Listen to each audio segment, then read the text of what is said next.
Hello दोस्तों, welcome. आज हम चैप्टर नंबर 3 मैट्रिसेस पढ़ेंगे।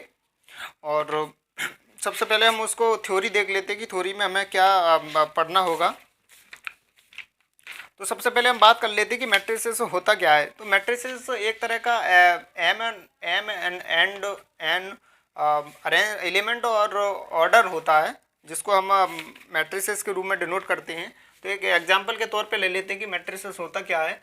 तो A11, A12, A21, A22। तो ये इसमें जो मैट्रिसेस में अब M क्रॉस N जो दिया रखा है, जो ये वाले जो हैं A11, ये इनको एलिमेंट बोलते हैं। क्या बोलते हैं? एलिमेंट बोलते हैं। और इलेवन मैट्रिसेस जो होता है वो M क्रॉस N के ऑर्डर में हम इनको रिप्रेजेंट करते हैं। अगर हम इसमें बात करें कि M क्या है, तो M यहाँ रो हो जाता है एंड N यहाँ कॉलम हो जाता है। अगर हम बात करें थी कि रो और कॉलम को कैसे आप समझेंगे, तो आप याद रखिएगा कि अगर आप इस चैप्टर में अगर रो एंड कॉलम समझ लिया तो आधा चैप्टर से ज़्यादा उनको समझ में आ जाता है। बहुत सिंपल ये कि रो वो होती हैं जो हॉरिजॉन्टली होती है, इस तरीके से A11, A12 ये तुम्हारा हॉरिजॉन्टली हो जाता है ना। अगर ये रो को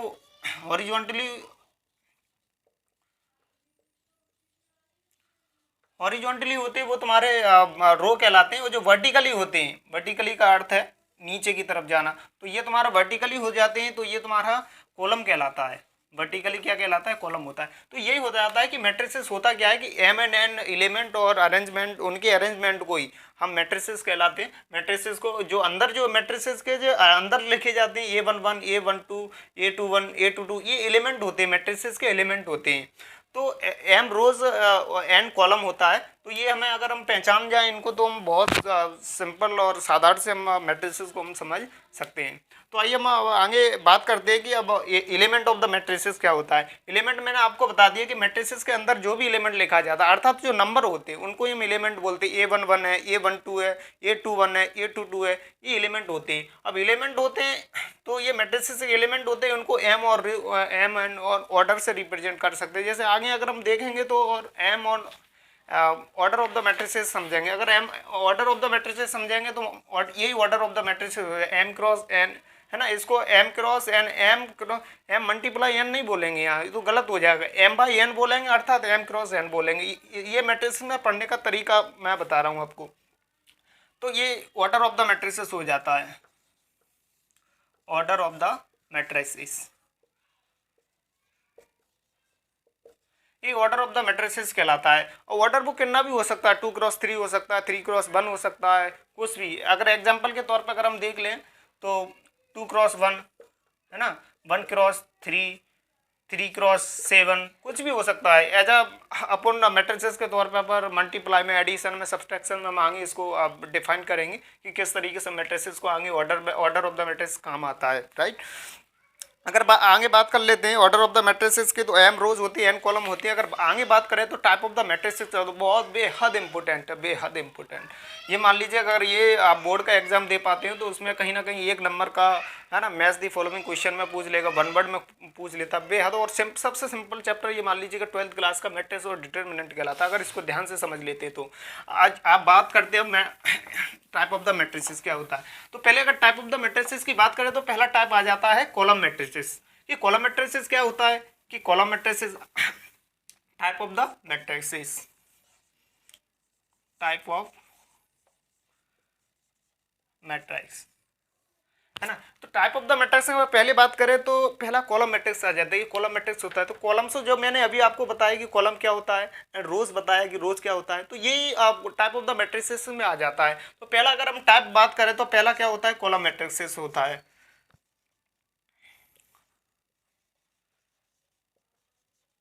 तो कॉलम मैट्रिसेस में बात करें तो इसमें केवल ओनली 1 कॉलम देखिएगा अपन को, ओनली 1 कॉलम। ये डेफिनेशन हो जाएगी कॉलम मैट्रिसेस की, ओनली 1 कॉलम, ओनली 1 कॉलम। अगर हम इसके एग्जांपल के तौर पे देख लीजिए कॉलम मैट्रिक्स होता क्या है, तो 2 हो गया, 1 हो गया, 3 हो गया। तो इसमें जो मैंने आपको बताया कि जो हॉरिजॉन्टली होता है वो रो होता है, जो वर्टिकली होता है वो कॉलम कहलाता है। तो ये कितना 3x1 हो जाएगा, क्योंकि मैंने आपसे कहा था कि जो हॉरिजॉन्टली होते हैं वो रोज कहलाते हैं। तो 1, 2, 3 ये तुम्हारा हॉरिजॉन्टली हो गया, ये तुम्हारा रोज कहलाएगा, तो ये क्या हो जाएगा, रोज हो जाएगा। और ये तुम्हारा क्या होगा, वन कॉलम हो जाएगा।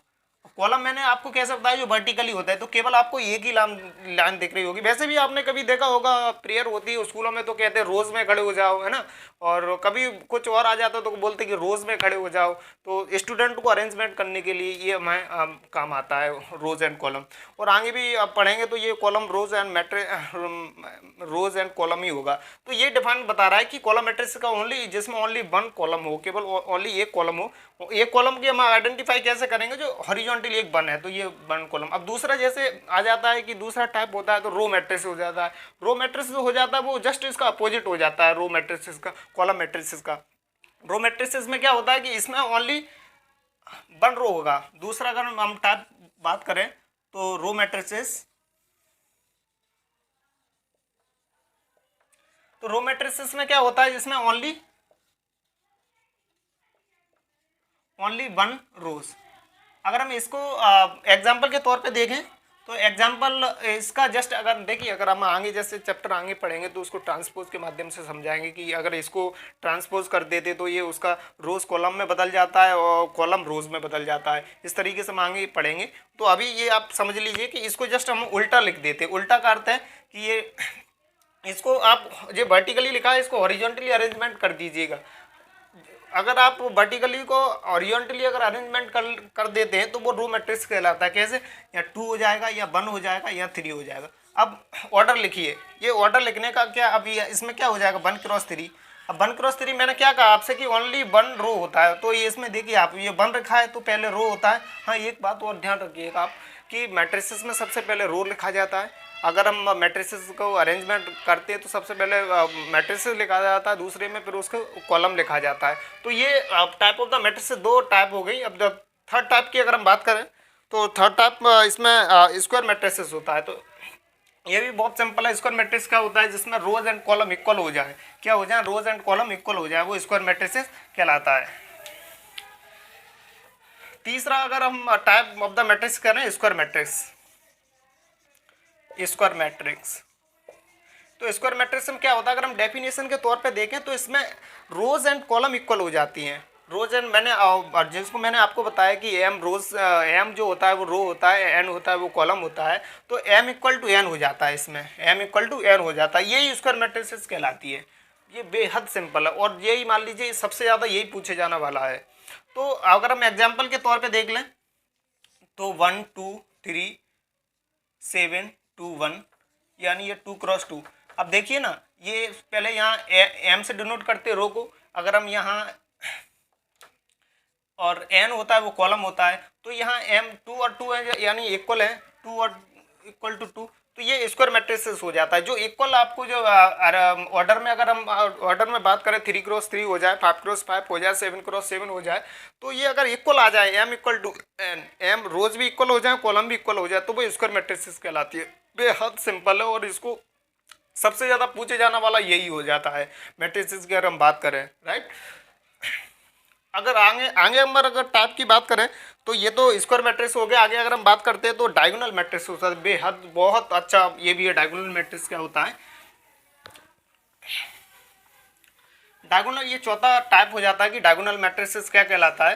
तो डायगोनल मैट्रिक्स, डायगोनल मैट्रिक्स, तो डायगोनल मैट्रिक्स की हम बात करें तो मेन डायगोनल जो होता है, अगर हम एग्जांपल के तौर पे देख लें कि ये 2 है ना, 0 0 0 5 7 0 2 0 √2 0, तो जो मेन डायगोनल होते हैं, मेन डायगोनल का अर्थ है 2 5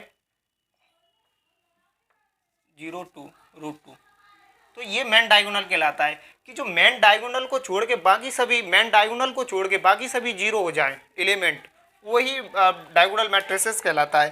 तो if all the element except principal diagonal, इसको मेन डायगोनल को प्रिंसिपल डायगोनल मैट्रिक्स भी बोल सकते हैं। इसको मैं और अच्छे तरीके से एक बार राइट कर देता हूँ। हमने ले लिया एग्जाम्पल में -1 क्रॉस 1 है ना, इसका एनसीईआरटी का एग्जांपल ले लेते हैं, 0 0 0 2 0 0 0 3। अब ये कितना 3x3 ऑर्डर का मैट्रिक्स दिया है, यानी ये स्क्वायर मैट्रिक्स कहलाता है। अगर बात करें कि ये किस तरह का ऑर्डर मैट्रिक्स, तो हम इसको स्क्वायर मैट्रिक्स भी बोल सकते हैं, क्योंकि इसमें एम और रोज कॉलम इक्वल है ना। तो इसमें हम आइडेंटिफाई फिर और पहचानेंगे कि अब ये मैट्रिक्स तो है, अब ये स्क्वायर मैट्रिक्स, अब स्क्वायर मैट्रिक्स में भी किस टाइप का मैट्रिक्स है ना, टाइप में। तो अगर ये मेन डायगोनल होता है, यानी प्रिंसिपल डायगोनल होता है, ये वाला ये मेन डायगोनल बोलिए इसको या प्रिंसिपल डायगोनल बोलिए, तो ये डायगोनल मैट्रिक्स से ये कहलाता है कि मेन डायगोनल छोड़ के बाकी सभी जीरो हो जाए, वो वो ही तुम्हारा डायगोनल मैट्रिक्स कहलाता है ना। और इसमें AIJ जो ऑर्डर लिखने का जो तरीका, एलिमेंट किस तरीके से लिखते हैं, तो इसमें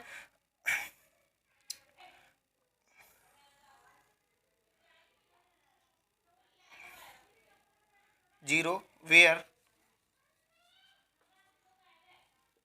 I equal to J not equal to होना। अब ये आई जे को ये कंडीशन दे रखा है इसने यहाँ पे कि ए आई जो एलिमेंट है ये तुम्हारा 1x1 का हो सकता है, ये 1x1 का, तो ये तुम्हारा दिया रखा है, और ये तुम्हारा 2x1 का हो सकता है। तो इसलिए उसने ये कंडीशन दी रखी है कि जो आई जो है ना, आई तुम्हारा जो रो हो जाएगा, ये रो को रिप्रेजेंट करेगा, और जे होगा वो कॉलम को रिप्रेजेंट करेगा।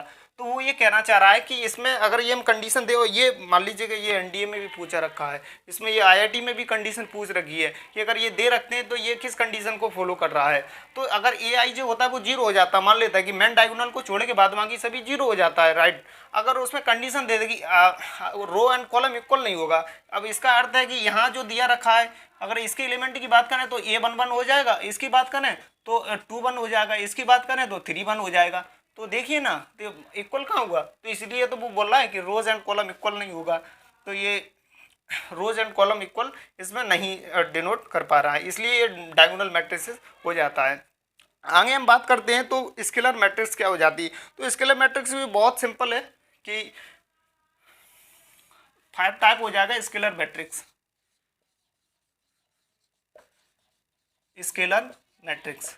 स्केलर मैट्रिक्स क्या होती है कि ये भी वो बेहद सिंपल है कि इसमें नॉन डायगोनल एलिमेंट होते हैं वो सभी जीरो हो जाते हैं। नॉन डायगोनल एलिमेंट जो अभी मैंने आपको जो नॉन डायगोनल एलिमेंट है, यानी ये वाले जो नॉन डायगोनल एलिमेंट है वो सभी जीरो हो जाते हैं। लेकिन हाँ, फिर भी इसमें स्केलर मैट्रिक्स में क्या हो जाता है कि जो मेन डायगोनल एलिमेंट होता है उसमें एक ही नंबर दिखाई देगा। अगर 2 होगा तो मेन डायगोनल में 2 दिखाई देगा, अगर 3 होगा तो 3 दिखाई देगा, 5 होगा तो 5 दिखाई देगा। तो मेन डायगोनल में ये दिखाई देंगे, बाद बाकी सभी जीरो हो जाएंगे। बिल्कुल ऐसा ही ऐसा तोरा डायगोनल मैट्रिक्स की तरह है, राइट।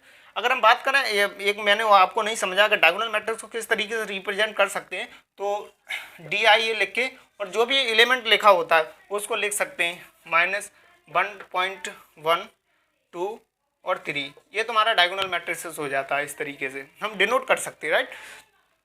बात मैंने आगे बात की थी कि स्केलर मैट्रिक्स क्या होता है, तो एग्जाम्पल के तौर पे देख लेते हैं। इसमें भी एग्जाम्पल हो जाएगा कि √3 0 0 0 √3 0 0 0 √3। तो मैंने आपसे कहा ना ये 3x3 ऑर्डर का मैट्रिक्स है। तो मैंने आपको समझाया कि मेन डायगोनल एलिमेंट होता है वो सभी एक आइडेंटिकली होते हैं, आइडेंटिकली। और जो मैंने इसमें डायगोनल मैट्रिक्स में आइडेंटिकली नहीं शो होगा, ये अगर ये मैंने आपसे कहा √3 बाद बाकी सभी जीरो हो जाएंगे, ये पहचान होती है स्केलर मैट्रिक्स की।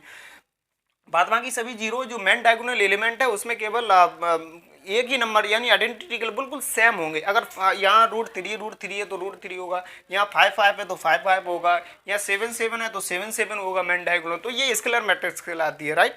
अब आगे जैसे हम बात करते हैं तो ये आइडेंटिटी मैट्रिक्स हो जाता है। आइडेंटिटी मैट्रिक्स आप समझ लीजिए कि स्केलर मैट्रिक्स का एक भैया का रूप है, राइट। चलो, छठवा है आइडेंटिटी मैट्रिक्स।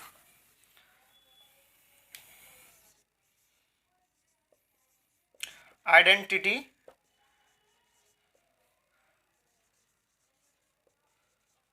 मैट्रिक्स। तो आइडेंटिटी मैट्रिक्स क्या होता है इसमें, आइडेंटिटी मैंने आपको बताया कि इसमें स्केलर मैट्रिक्स में √3 ये हो जाए √7, लेकिन यदि मेन डायगोनल एलिमेंट में 1 आ गया, बाद बाकी सभी 0 हो गया, मेन डायगोनल एलिमेंट में यदि 1 आ गया, बाद बाकी सभी में 0 हो गया, तो वो आइडेंटिटी मैट्रिक्स की कंडीशन में चला जाता है। तो कौन सा टाइप हो जाए कहलाता है, आइडेंटिटी मैट्रिक्स कहलाता है। एग्जाम्पल देख लेते हैं,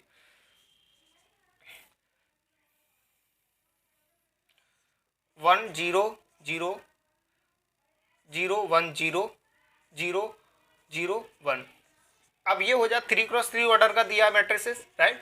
ये एलिमेंट है, अगर इसमें मेन डायगोनल एलिमेंट का जो सिमिलर ओनली 1 1 मिल दिख जाए, यदि यहाँ ध्यान रखिए बाद बाकी सभी 0 हो जाए, ओनली मेन डायगोनल 1 हो जाए, तो वो आइडेंटिटी मैट्रिक्स हो जाती है। अगर वो यहाँ बाय द वे अगर 2 लिख दे, यहाँ 2 मेन डायगोनल में 2 2 लिख दे, तो वो स्केलर मैट्रिक्स हो जाती है। तो अभी ये मैंने स्केलर मैट्रिक्स में बताया।